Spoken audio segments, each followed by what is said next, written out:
Namaste and welcome to TripToGo studio. My name is Ravi and I'm your host for today. Today we have someone special to present India in a better light, Mr. Ganesh Eswaran, who is going to tell us more and more about India and its culture and the history. So first of all, welcome sir.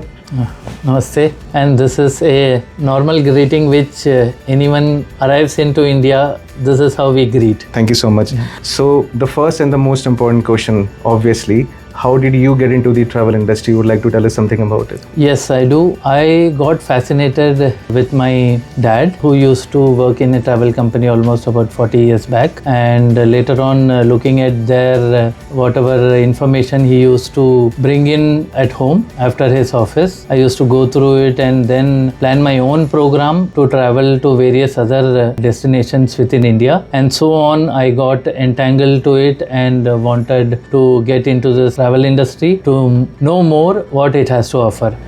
So you and I both know India is a very layered country. So why do you think is the most important reason that still we have such a golden triangle? It continues to fascinate people. I mean, what is the main reason behind it? The major reason is the way it is being promoted. Like everyone are fascinated with the Taj Mahal, which was built in the 17th century, somewhere around 1648 when it was completed. Since it is one of the iconic place and it is one of the 8 wonders of the world. Hence, India became popular because of Taj Mahal. Then when people plan their trip to India with Agra, they also want to explore the nearby cities, which is Delhi and Jaipur. Delhi used to be one of the only gateway city wherein you could attract a lot of international flights. Maybe later this year or maybe next year, there is going to be a new airport coming in that is in between Delhi and Agra. That is a place called Jewar. That would be like getting on to that airport. Agra would be just about less than 2 hours drive. So this is obviously the glimpse of the culture and the history that we would like to present it to the world. Is there anything else apart from the northern India that you like to highlight specifically here? If people are interested in culture and heritage, they can move around covering the Delhi, Agra and then the Rajasthan part. If they are focused into wildlife, we can add Ranthambore in the program. And if they are more interested in less of cultural and more of wildlife, we can include Madhya Pradesh, which is a state which has the maximum number of tiger reserves over there, wherein they can cover most of these tiger reserves called the Panna Tiger Reserve. Then you have the Bandhavgarh Tiger Reserve, Kanha Tiger Reserve, Pench Tiger Reserve. You need to travel at least about 4 to 5 hours drive in between these national parks. Apart from the cultural segment, if anyone wants to explore the northern regions, Himalayas, they can get into Rishikesh, which is the foothills of the Himalayas. Then they can further proceed towards the north until Jammu and Kashmir. Or they want to have a natural beauty, they can travel to the northeast, which has the hill stations of Darjeeling, Kalimpong, Pelling and various other places. If they wish to explore spirituality and wellness, focusing on yoga and meditation, it is best to visit Rishikesh, a birthplace for yoga and meditation. Then the guests can travel down south, which has a lot of temples and religious places. And apart from that, you have beaches and other leisurely places. Well, that sounds very fascinating and it has all the elements of a typical Bollywood movie. Now, speaking about emotions, you've spoken about spiritual tourism. This is something in which I'm personally interested in. Would you like to put some more light, where to go, what to do and how long one should spend just to get that side of the world? Yes, definitely. Many prominent temples which holds a value to it, and there has been a lot of people who have visited these places. Their life has changed for the better, and based on those trust in mind, they can visit those places and experience the spirituality. Apart from that, the basic in this is the meditation part, and once you are connected with the Lord, automatically getting into this spiritual world is much more easier. Well, you seems like an expert. Not really. in today's time and age, people who, especially the younger generation, who like to visit India for the first time, are there any do's and don'ts that they need to, pre-plan and then consider before they plan a trip to India, and which part specifically? Basically, there is nothing specific like do's and don'ts. The major focus for us to keep them healthy, because there are a lot of clients who want to experience different food, they want to experience visiting different sites. The only the guidance which we offer to all our clients is for the first few days to avoid having cut fruits and cut vegetables, because since they are grown in different parts of India and what type of water has been used in growing, and it is not sure how your body will react to those fruits and vegetables. So when you avoid these things in the first couple of days, slowly once your body adapts to that, it will make you healthy and you will remain healthy to explore the other parts. Well, thank you so much. This is about the physical part. What about the commercial activities like money exchange? And then we have the best system, UPI system in the entire planet.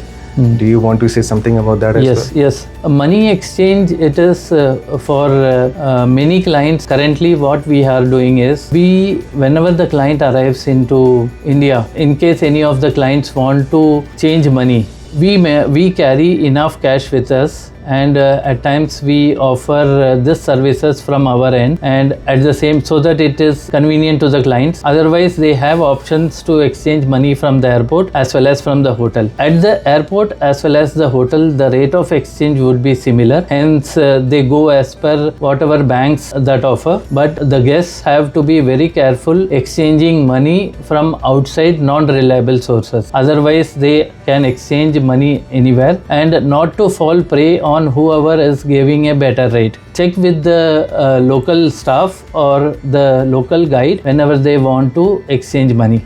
And in line with the same dialogue, what do you have to say about the safety and security considering the recent circumstances that we were in, and also especially for the single women traveler?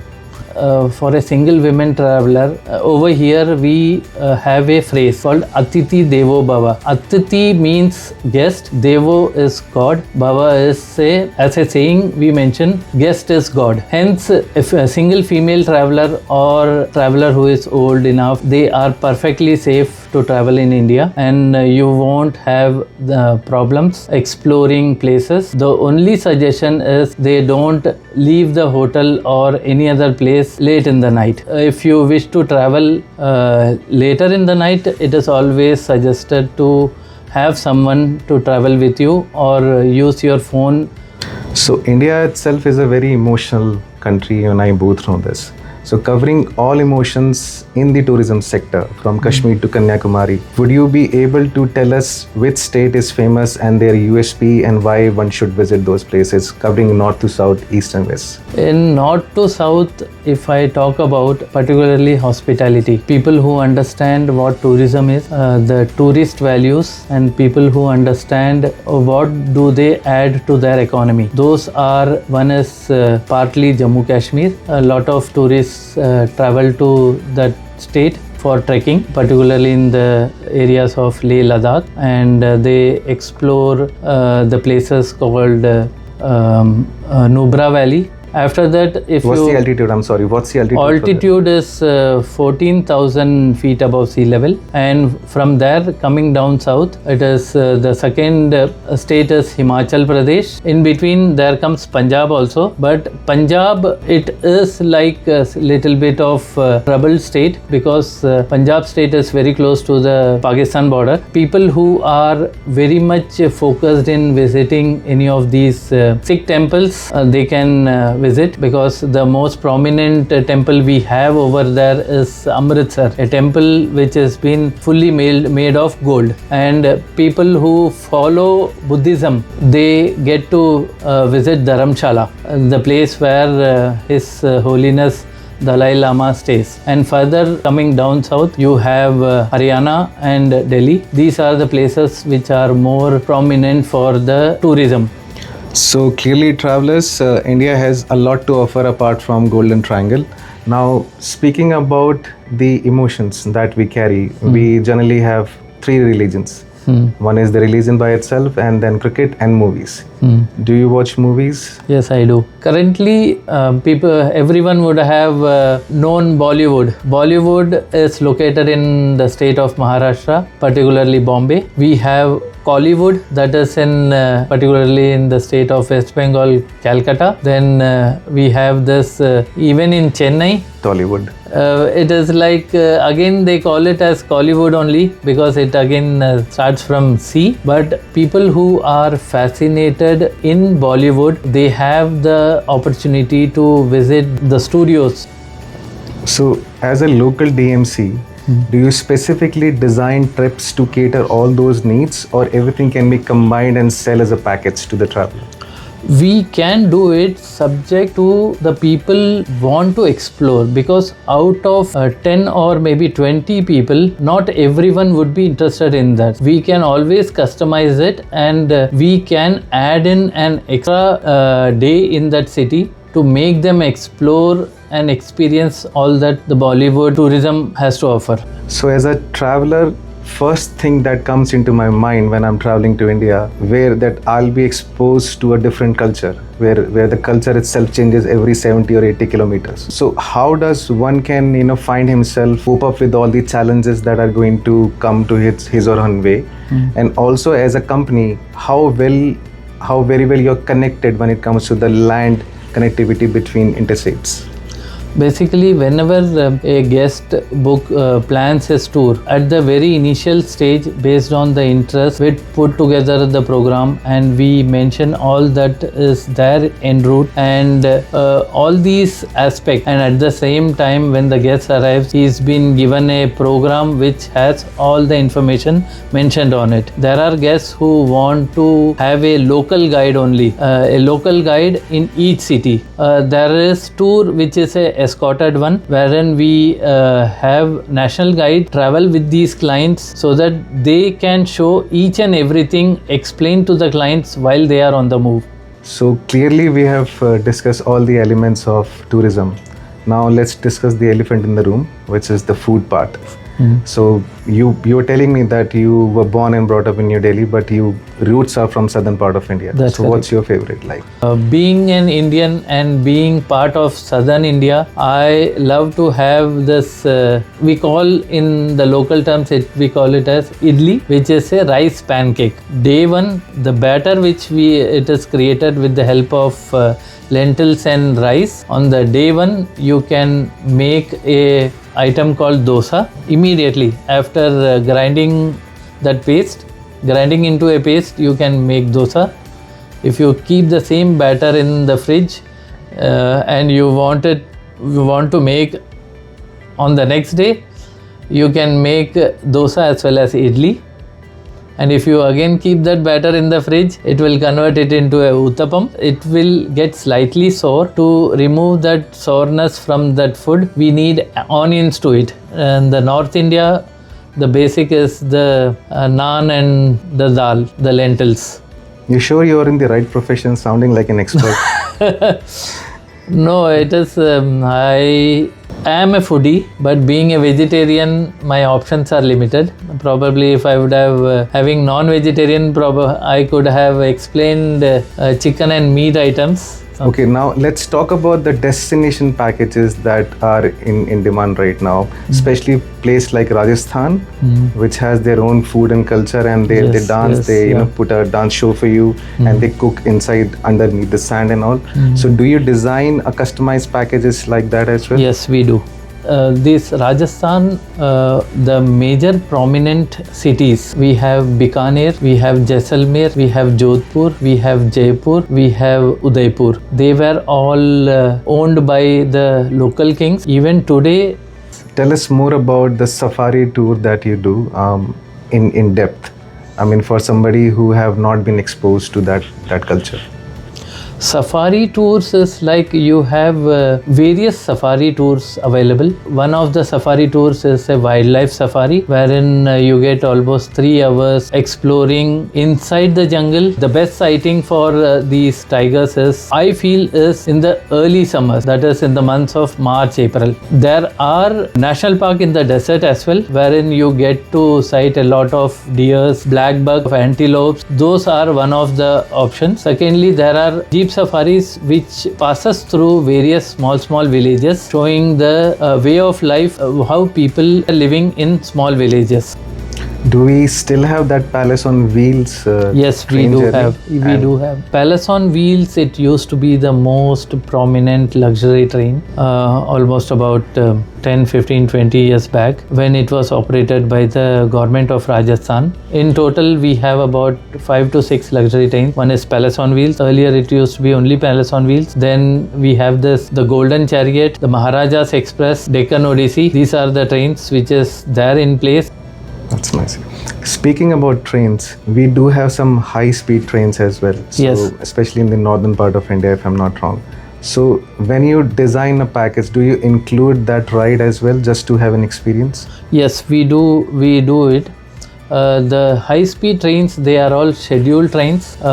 They doesn't fall into the luxury category. That is a regular passenger trains. The fastest at the moment is Vande Bharat Express, which operates not more than 8 hours. We include these trains wherever the drives are longer and the clients want to experience this train. Mainly we include it in the Golden Triangle circuit.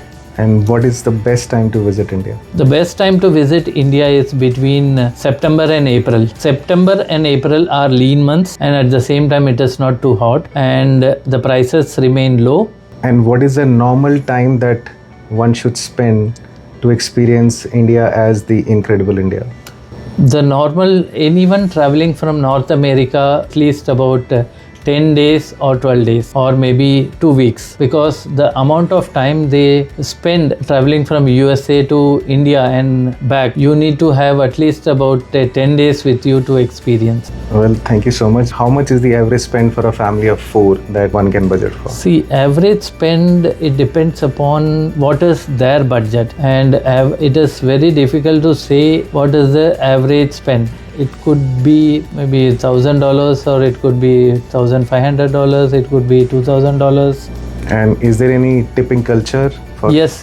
Earlier, this tipping culture was not there. In India, emotions play a very big role. For us, anyone helping us out or doing any favor, if anyone politely says thank you, that was enough. Now, a lot of clients, particularly from Europe and North America, if they find the services beyond expectation or up to the mark, they have a small tip to pay. And that is a gratitude from their end. Well, I would like to believe we have covered most of the points that we had in our mind before we travel back to India. Is there anything else specifically that you like to add on here, sir? Yes. Apart from that, we have started a additional value-added service of giving a hotspot in the bus during the tours. One hotspot allows 10 devices to connect, and so that the guests are connected through the Wi-Fi while they are touring. Great. It is available during the bus ride or while they are on the move. Depending upon the group size, we increase that hotspots. Thank you so much once again for joining us, sir, and Pleasure is sharing mine. all the valuable information. Thank you so much for watching. If you want to see more content like this, please like and subscribe TripToGo.